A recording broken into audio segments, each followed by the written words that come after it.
Mga kapuso atleta gikan sa Putotan Iloilo na bungkag ang record sa discus throw elementary girls sa palarong pambansa 2026. Samtang silver medalist ng taga Pasay City nag-sideline pa bilang construction worker agud may idugang panggasto sa palaro. Ini ang gintutukan ni Kim Salinas.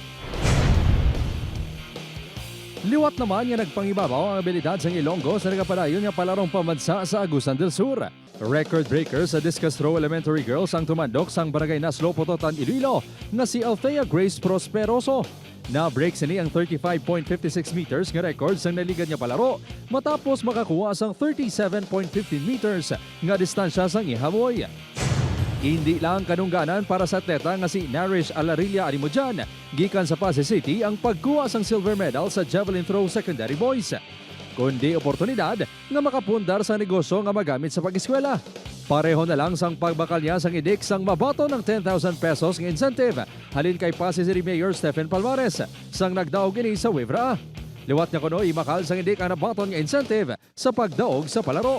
Nag-sideline pa ini bilang construction worker samtang nag-eskwela kag naga-training. Nagdako ini nga wala sa kamay. OFW man ang Iloy apang hindi bastante ang kita sa lawad nga galastohon.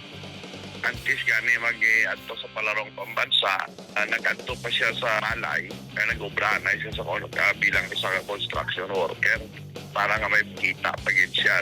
May pagabatunon pagin tanan nga 20,000 pesos halin sa city government. Sa medal tally as of 1:38 p.m., nagsaka na sa 11 ang medalya sa Western Visayas, samtang 7 naman sa Negros Island Region. Upod Kirmel Porquia, Kim Salinas, 1 Western Visayas.